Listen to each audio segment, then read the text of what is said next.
2-3 साल पहले की घटना है, 2014-14 शायद, है ना? हाँ, उसी से आसपास। वो जो बस का पीछे नहीं होता है जगह जहाँ पे सामानिया रखा था है, उसमें सब बाटी रख दिए थे ऐसे ही, ये भी रही कि पैक करके। उसमें मोबिल डीजल कुल लगा हुआ है। चुनार पहुँचे देखिए, सब लड़कों और टीचर में बता रहे थे यार बहुत गंदा था पिकनिक। हाँ गया, इससे बढ़िया मत ले जाओ यार, लड़कों को बोल दो कि अपना अपना खाना लेके आए, लेकिन ये तो एकदम बेइज्जती टाइप का।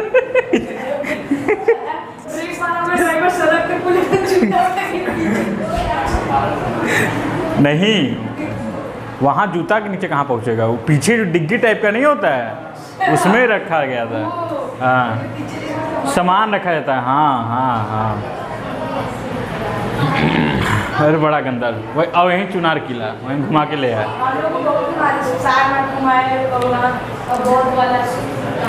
उसमें भी मार गिने जा रहे हैं, ऐसा ना हो कोनो गंगा में कूद जाए। टूर होता था, जिसको टूर नहीं जाना है वो छुट्टी में, जिसको हम नहीं कहते एक को बार। हम घर पे कभी बोल ही नहीं पाए कि हमको 4,000 रुपया चाहिए घूमने के लिए। लगता था मना ही कर देंगे घर वाले। लगता था मन में, जब बच्चे पैसा देते थे जाते थे घूम के आते थे, तो अपने अंदर भी लगता था यार कि चलो हम चलेंगे। एंगुलर प्रोजेक्शन देखो क्या होता है। हॉरिजॉन्टल प्रोजेक्शन में हमने देखा, ध्यान से सुनना, 2 प्रोजेक्शन हमने पढ़ा, ठीक है, क्या होता है प्रोजेक्शन। उसके बाद हमने प्रोजेक्शन में पहला टाइप पढ़ा हॉरिजॉन्टल प्रोजेक्शन। अब हम लोग दूसरा टाइप पढ़ रहे हैं एंगुलर प्रोजेक्शन। एंगुलर प्रोजेक्शन में क्या होता है, बॉडी हमेशा नीचे से फेंकी जाती है। नीचे से फेंकी जाने का मतलब ये है कि अगर तुम छत पे मान लो खड़े हो, छत पे खड़े होकर के भी अगर तुम किसी बॉडी को इस तरीके से फेंक रहे हो तो ये भी एंगुलर प्रोजेक्शन में ही आएगा। क्लियर हो रहा है ये चीज़? एंगुलर प्रोजेक्शन का सीधा सीधा मतलब ये है कि जैसे ही बॉडी का इनिशियल पॉइंट होगा, जो भी बॉडी का इनिशियल पॉइंट होगा, वहीं से मतलब जैसे ही आगे बढ़ेगी इनिशियल पॉइंट से आगे, उसके 2 कंपोनेंट तुरंत हो जाएंगे, एक एक्स एक्सिस में और एक वाई एक्सिस में, और दोनों की वैल्यू होगी। एरोप्लेन की छत पे से फेंक लेना तुम, होगा क्यों नहीं होगा? देखो कुछ इस तरीके का होगा एंगुलर प्रोजेक्शन। क्लियर हुआ ये चीज़? कुछ इस तरीके का एंगुलर प्रोजेक्शन। क्यों? क्योंकि ये इनिशियल पॉइंट से ही थीटा एंगल बना लेगा हॉरिजॉन्टल से। इनिशियल पॉइंट से ही थीटा, एक एक पॉइंट अब समझते चलना। एंगुलर प्रोजेक्शन क्यों? क्योंकि ये इनिशियल, अब उसमें हॉरिजॉन्टल में देखो ऐसे आ रहा था, कोई एंगल का लफड़ा नहीं था शुरुआत में, लेकिन यहाँ पे एंगुलर प्रोजेक्शन में क्या है कि थीटा बना लिया। अब यानी कि एंगुलर प्रोजेक्शन और हॉरिजॉन्टल प्रोजेक्शन में डिफरेंस क्लियर हो जाएगा। एंगुलर प्रोजेक्शन का यही मतलब नहीं कि ग्राउंड से ही फेंका जाए, जब भी कुछ इस तरीके से फेंका जाए कि शुरुआत से ही वो एंगल बनाते हुए चले, तो वो क्या हो जाएगा? Angular projection. वरना वो एंगुलर प्रोजेक्शन नहीं है, हॉरिजॉन्टल प्रोजेक्शन। तो एरोप्लेन से कुछ इस तरीके से फेंकोगे तो वो एंगुलर प्रोजेक्शन ही होगा। ऐसे नहीं फेंकोगे बम की तरह की, जैसे हम लोग एग्जाम्पल दिए थे, वो एंगुलर प्रोजेक्शन नहीं होगा। जैसे बम की तरीके से ऐसे जा रहा है एरोप्लेन, यहीं से बम निकल गया, वो एंगुलर प्रोजेक्शन नहीं है, वो हॉरिजॉन्टल है, क्योंकि बम ऐसे गिरेगा और एरोप्लेन की भी एक्सिस ऐसे ही है, तो थीटा तो 0 हो गया ना। जब भी थीटा से हॉरिजॉन्टल से कुछ एक्सिस बनाते हुए बॉडी प्रोजेक्ट हो, हॉरिजॉन्टल से कुछ एक्सिस बनाते हुए बॉडी प्रोजेक्ट हो, तो उसको हम बोल देंगे कि वो एंगुलर प्रोजेक्शन है। खड़े खड़े ज़मीन पे खड़े हो और बॉल फेंक दिए, ये एंगुलर प्रोजेक्शन हो गया। बॉल ऐसे फेंके तो ये क्या हो गया? एंगुलर प्रोजेक्शन हो गया। तो ये चीज़ क्लियर हो गया। अब ध्यान से एक एक बारीकी से सुनना एक एक बात को। जब हम एंगुलर प्रोजेक्शन में बॉडी को फेंकेंगे तो उसकी कोई ना कोई एक मैक्सिमम पॉइंट होगी जिसके बाद से वो नीचे आने लगेगा। कोई ना कोई एक मैक्सिमम पॉइंट होगी जिसके बाद से वो नीचे आना शुरू हो जाएगा। तो यानी ये इसकी मैक्सिमम हाइट होगी, होगी कि नहीं होगी? ये इसकी मैक्सिमम हाइट होगी। अब ध्यान से सुनना, ध्यान से एकदम सुनना। इस पॉइंट को ले लो O, इस पॉइंट को मैक्सिमम हाइट है तो H ले लो, ठीक है। ये ग्राउंड तक पहुंच गई तो G ले लो, ठीक है। अब O से H तक के टाइम को हम लोग बोलेंगे टाइम ऑफ एसेंट। क्या बोलेंगे? O से लेकर के H तक के टाइम को बोलेंगे टाइम ऑफ एसेंट। मतलब कि बॉडी जहाँ से फेंकी गई यानी जो उसका इनिशियल पॉइंट है वहाँ से जब तक वो मैक्सिमम हाइट अटेंड कर रही है, याद रखना, जहाँ तक वो मैक्सिमम हाइट अटेंड कर रही है, जहाँ पे वो मैक्सिमम हाइट अटेंड कर रही है वहाँ तक के टाइम को हम लोग टाइम ऑफ एसेंट बोलेंगे। और मैक्सिमम हाइट जब अटेंड कर लेगी तो उसके बाद वो अब नीचे आएगी, तो इस टाइम को बोलेंगे हम लोग टाइम ऑफ डिसेंट। क्या बोलेंगे? इसको भी स्मॉल टी से ही डिनोट करेंगे। तो टोटल टाइम इसमें क्या हो जाएगा? कैपिटल टी इज इक्वल हो जाएगा टी प्लस टी यानी के 2t। याद रखना, time of ascent plus time of descent. याद रहेगा ये चीज़? क्लियर हुआ? इस सब पॉइंट में कोई कन्फ्यूजन नहीं आयुष? ठीक, शाबाश। अब ध्यान से सुनना, जैसे ही बॉडी फेंकी जाती है, हम मान लेते हैं कि इनिशियल वेलोसिटी u से फेंकी जा रही है, इनिशियल वेलोसिटी u से फेंकी जा रही है। अब इसका, क्योंकि थीटा है यहाँ पे, हमने बताया रिजोल्यूशन में कि थीटा के साइड इन्वॉल्व करेंगे तो क्या हो जाएगा? u cos हो जाएगा कि नहीं हो जाएगा? ये ux हो जाएगा, हो जाएगा ना? उसी तरह इस साइड रिजॉल्व करेंगे तो क्या हो जाएगा? uy यानी कि u साइन थीटा, इधर x कंपोनेंट में u cos थीटा और y कंपोनेंट में u साइन थीटा। क्लियर हुआ ये चीज़? मैक्सिमम हाइट पे ध्यान रखना, मैक्सिमम हाइट पे अब ऊपर का कंपोनेंट जिंदा ही नहीं बचेगा। मैक्सिमम हाइट वाले पॉइंट पे ऊपर का कंपोनेंट जिंदा, क्योंकि अगर ऊपर का कंपोनेंट जिंदा बचता तो ये अभी और ऊपर जाता। अब ऊपर जाने की लिमिट इसकी समाप्त हो गई है मैक्सिमम हाइट की, अब ये और ऊपर नहीं जाएगा। और ऊपर कौन ले जाएगा? u sine theta. ऊपर कौन ले जा रहा है इसको? u साइन थीटा वाला कंपोनेंट इसको ऊपर ले जा रहा है, u cos थीटा वाला कंपोनेंट इसको हॉरिजॉन्टल ले जा रहा है। दो कंपोनेंट काम करते हैं, जैसे मैंने उस दिन एग्जांपल दिया था कि अगर एक बॉडी है, इस पे अगर वर्टिकल भी फोर्स लगे और हॉरिजॉन्टल भी फोर्स लगे तो बॉडी ना पूरी तरह वर्टिकल जाएगी ना पूरी तरह हॉरिजॉन्टल जाएगी, बल्कि दोनों के अफेक्ट में मूव करेगी। तो इस बॉडी पे भी जब ये फेंका जा रहा है, देख रहे हो दो अफेक्ट लग रहा है, एक x का और एक y का। x वाला इसको आगे की तरफ ढकेलेगा, हॉरिजॉन्टल डायरेक्शन में ढकेलेगा, y वाला इसको ऊपर की डायरेक्शन में ढकेलेगा, हाइट देगा। तो मैक्सिमम हाइट के बाद नीचे आ रही है, इसका मतलब अब इसको पास और ऊपर जाने की क्षमता नहीं बची है।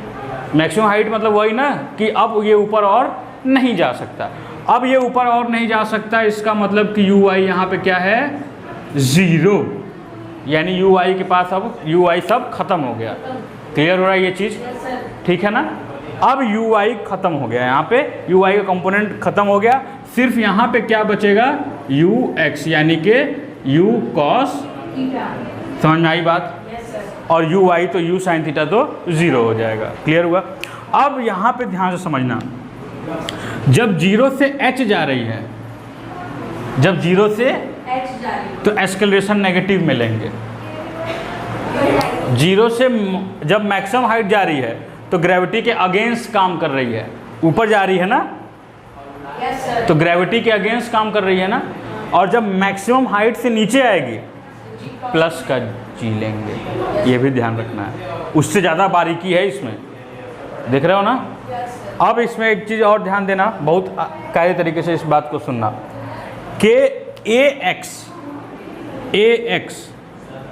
0 हो जाएगा। ax क्या हो जाएगा? 0 हो जाएगा। ax मतलब एक्सेलरेशन इन x डायरेक्शन।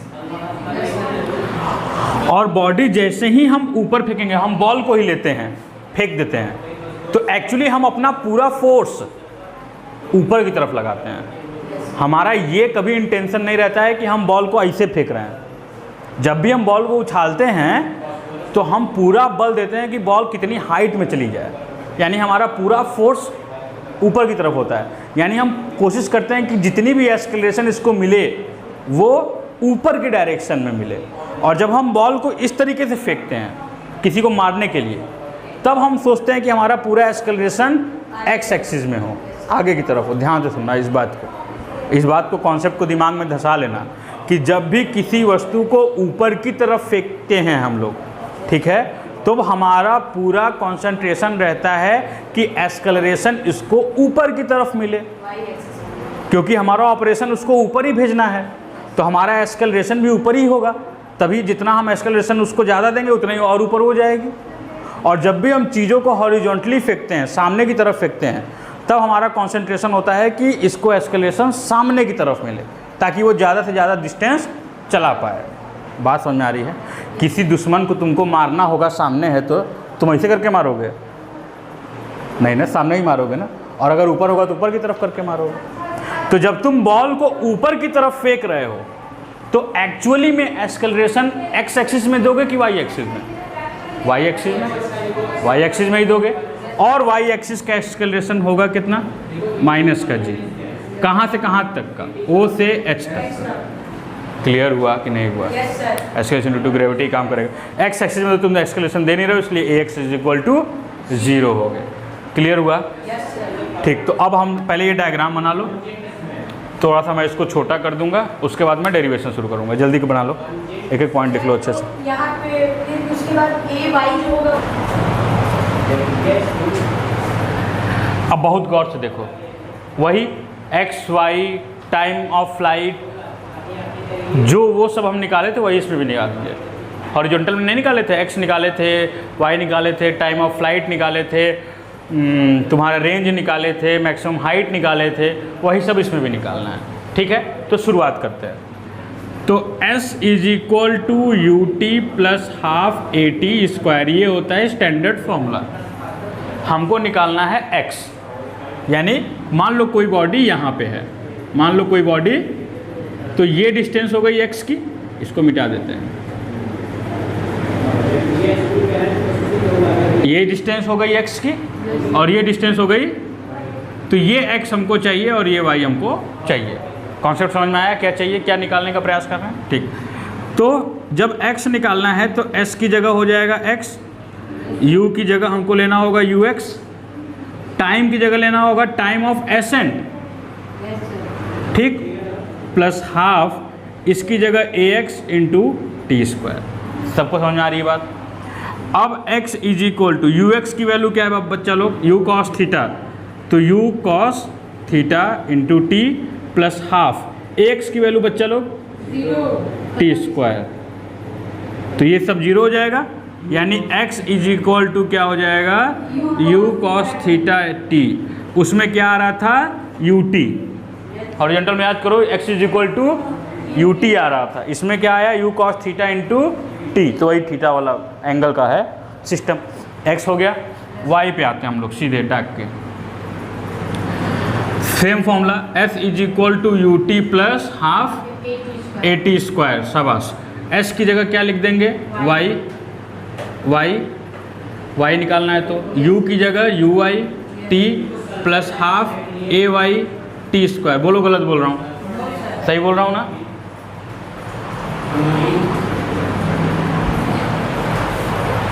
अब y is equal to u y की वैल्यू बच्चा लोग पक पागल, u sine theta. Maximum height की बात कर रहे हैं क्या हम? मैक्सिमम हाइट की तो बात नहीं कर रहे हैं हम लोग। किसी मैक्सिमम हाइट से पहले या मैक्सिमम हाइट के बाद अगर y निकालना होगा तब कैसे निकालेंगे, उसकी बात कर रहे हैं, ठीक है ना? तो u साइन थीटा, अच्छा हुआ ये गलती नहीं होगी दोबारा, plus into t plus half a y की वैल्यू माइनस का g टी स्क्वायर, तो y इज इक्वल टू हो जाएगा u sine theta t minus का plus minus minus g t. अब क्या करते हैं हम कि यहाँ से t की वैल्यू निकाल लेते हैं। पहले इक्वेशन से t की वैल्यू निकाल दें, क्योंकि t यहाँ का y निकाल रहे हैं ना, तो जो x के लिए t होगा वही तो इसके लिए भी t होगा ना, तो कोई कन्फ्यूजन नहीं है ना। t की वैल्यू निकाल के रख देंगे तो ठीक। क्या बात, क्या बात, क्या बात। तो t की वैल्यू निकालेंगे तो u cos थीटा, हाँ, x by you cos theta, तो ये t की वैल्यू हम रख देते हैं उसमें। तो क्या हो जाएगा? y is equal to u sine theta t minus का, किस पे रखना है यार? अच्छा t पे तो रखना है, t की वैल्यू रख देंगे, तो t की वैल्यू क्या है? x बाई कॉस थीटा, क्या बात, माइनस, हाँ, u cos theta. U cos theta minus का half g x by u cos theta का होल स्क्वायर। क्लियर हुआ कि नहीं ये फंडा? इधर का मिटा दे रहे हैं, कैसे लिखोगे? हैं तो आगे ऊपर कर दे रहा हूँ, ऊपर कर दे रहा हूँ, ऊपरवा कर दे रहा हूँ। देखो अब इसको मैं सॉल्व करता हूँ तो u से u साइन बाई कॉस बचेगा। साइन बाई कॉस क्या होता है? 10th में जितने लोग मैथ में पास हुए हो सब बताओ। Sine by cos 10। अभी 2 महीना नहीं हुआ रिजल्ट निकले।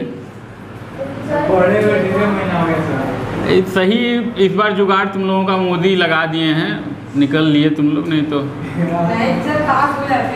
नहीं वो तो हमको लग रहा है उसी हिसाब से तो मोदी लगाए हैं, जान रहे हैं, बहुत कैलकुलेशन उनसे दिमाग लगाए हैं। अब तुम लोग जब उनकी सरकार, अब अगला चुनाव कब होगा? अगला चुनाव जब होगा लोकसभा का प्राइम मिनिस्टर वाला, तब तक तुम वोट देने के एलिजिबल हो जाओगे। अब 10th में तुम लोग फ्री में पास हुए तो वोट किसको दोगे? नहीं, जबरी कोई रहता तो पास कर देता। अखिलेश भैया इन लोगों को तो भाई देखो बात छोड़ो इन लोगों की। मुलायम भैया तो मुलायम चचा जो है वो 8 तक तो फेल होना एकदम वो कर दिए थे कि क्लास 8 तक किसी टीचर को किसी बच्चे को फेल करना ही नहीं। एजुकेशन से तो एकदम मजाक, एकदम मतलब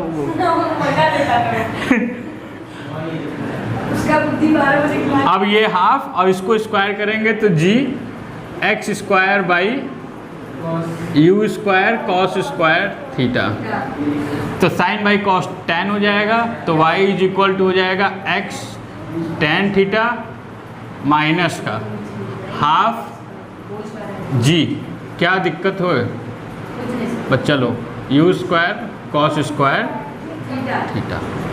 अब इसमें वही कांस्टेंट को लेना होगा अगर तुमको, तो थीटा एंगल जिस एंगल से फेंको वो कांस्टेंट ही होगा, हाफ कांस्टेंट ही है, जी कांस्टेंट ही है, तो बात वही आ गई u is equal to x square पे।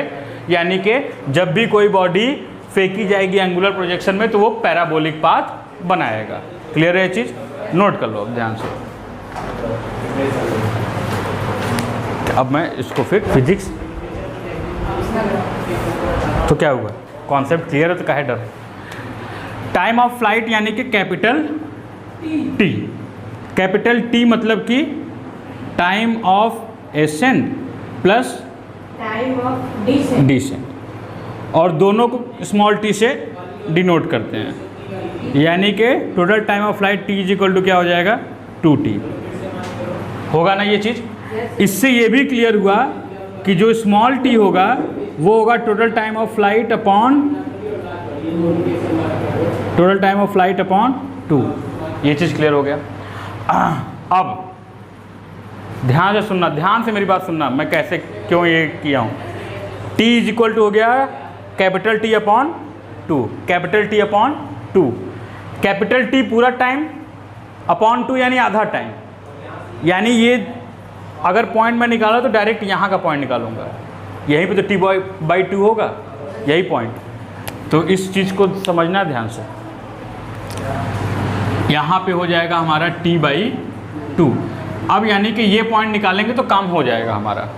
ये पॉइंट जैसे ये पॉइंट निकालेंगे तो एक्चुअली हम क्या निकालेंगे, स्मॉल टी निकालेंगे, स्मॉल टी निकालेंगे, और स्मॉल टी और कैपिटल टी का रिलेशन ही हमको पता है। तो स्मॉल टी निकल गया, 2 से इनटू कर दोगे तो बड़ा टी नहीं आ जाएगा। बात क्लियर हो रही है ना? तो आप ध्यान से सुनना। तो स्मॉल टी निकालने जा रहे हैं। अब यहाँ पे कोई बॉडी चली न यहाँ तक पहुँची, इसका कौन सा वेलोसिटी 0 हो जाएगा? वी वाई 0 हो जाएगा। अब यहाँ से ये हाइट में आगे नहीं बढ़ पाएगी, यहाँ पे हाइट में नहीं बढ़ पाएगी ना, तो v y is equal to u plus a t वाला, v is equal to u plus a t होता है फॉर्मूला। हमको y निकालना है यू वाई, तो ये भी ए वाई। क्लियर हुआ?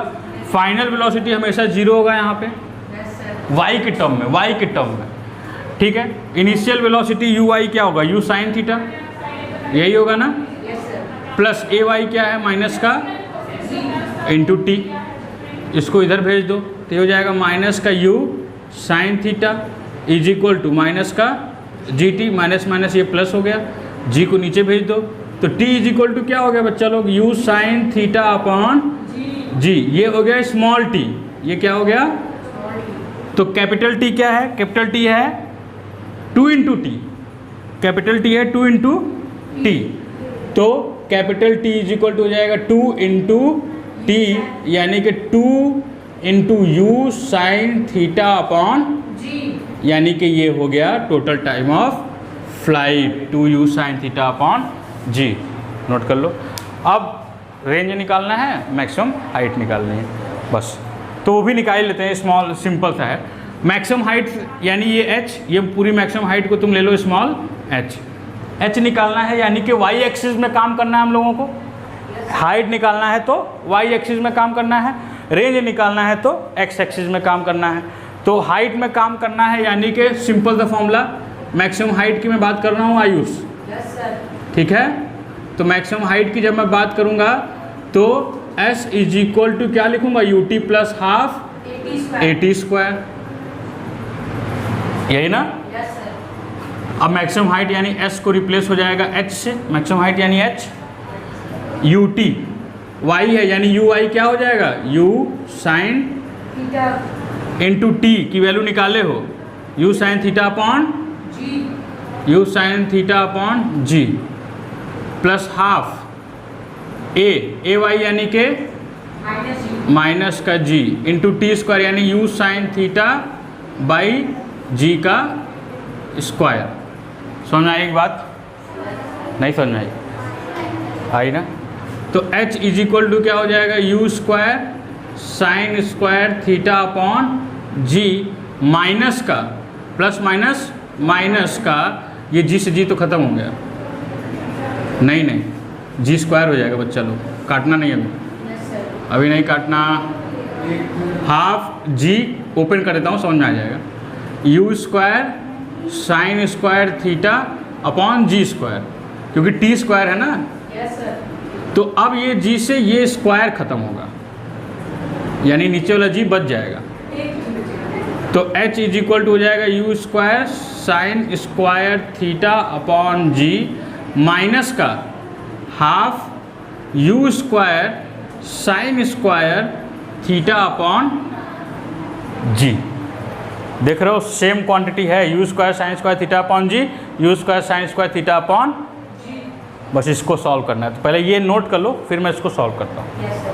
ये मैक्सिमम हाइट तक यहाँ तक सॉल्व कर लेना, ये नोट कर लो, फिर मैं उसको सॉल्व करता हूँ।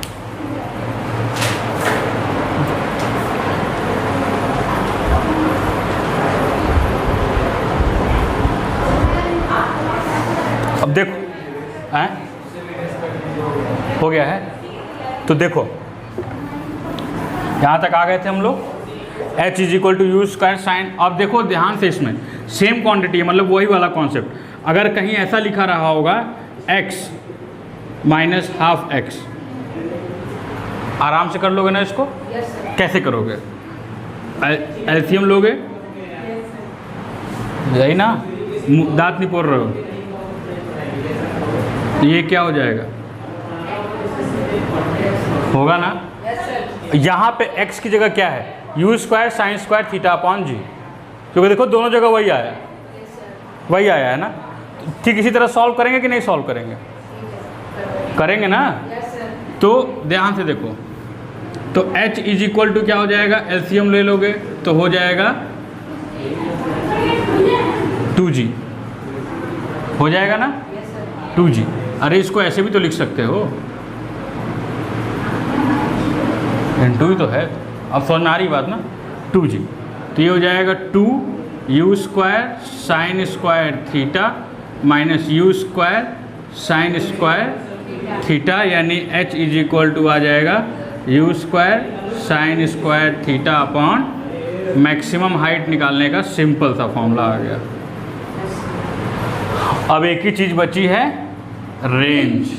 क्या बची है, तो रेंज क्या होता है, ध्यान समझना, रेंज डिस्टेंस होता है, डिस्टेंस होता है। कौन सा डिस्टेंस, हॉरिजॉन्टल डिस्टेंस। एक सिंपल तरीका बता रहा हूँ, रेंज कौन सा डिस्टेंस होता है, हॉरिजॉन्टल डिस्टेंस। एक फॉर्मूला पढ़े हो ना, speed is equal to distance upon time, पढ़े हो कि नहीं पढ़े हो? जानते हो ना ये चीज़? तो डिस्टेंस निकालना होगा तो क्या करोगे, टी का इंटू कर दोगे, distance is equal to speed into time करोगे, करोगे कि नहीं करोगे? ठीक, तो टोटल डिस्टेंस यहाँ पे क्या निकालना है, रेंज। टोटल डिस्टेंस तो रेंज ही हो गई हॉरिजॉन्टल में। Yes, sir. ये एस यानी कि स्पीड, कौन सी स्पीड, एक्स एक्सिस वाली स्पीड। यहाँ पे हम डायरेक्ट ये फॉर्मूला क्यों लगा पा रहे हैं, क्योंकि यू एक्स कहीं ख़त्म नहीं होता है, यू एक्स कहीं ख़त्म नहीं हो रहा है। निरंतर चल रहा है टाइम टी के दौरान, यू आई ख़त्म हो जाता है लेकिन यू एक्स ख़त्म नहीं हो रहा है। तो ये पूरा डिस्टेंस यू एक्स से ही तो ट्रैवल हुआ होगा, यानी यू कॉस थीटा से ही तो ट्रैवल हुआ होगा।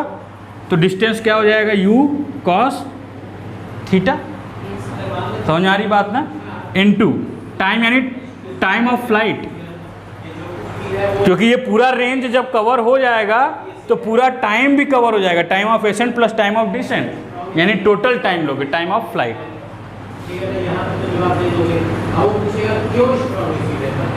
समझ आ गई बात? टाइम ऑफ फ्लाइट का फॉर्मूला जो भी है वहाँ पे रख दोगे, आ जाएगा। क्या है, 2u sin थीटा अपॉन जी। अरे तो नया फॉर्मूला बन गया यार। पहले तो इसको सॉल्व करेंगे तो ये r इज इक्वल टू आ जाएगा 2u square sine theta cos theta upon g. पहले यहाँ तक एक फॉर्मूला है छोटा सा कि r इज इक्वल टू, ध्यान से देखना, पहले फॉर्मूला बता देता हूँ। ट्रिग्नोमेट्री का फॉर्मूला है ये कि 2 sine theta cos theta is equal to होता है sine 2 theta, 2 sine theta cos theta is equal to होता है साइन 2 थीटा। तो r is equal to 2 sine theta cos theta की जगह हम लोग लिख देंगे साइन 2 थीटा, तो r इज इक्वल टू हो जाएगा साइन 2 थीटा और ये हो जाएगा u स्क्वायर अपॉन जी। बस यही रेंज है, हो गया। अब क्वेश्चन करो सीधे, ख़त्म कहानी। आज प्रोजेक्टाइल तुम लोगों का कंप्लीट हो गया।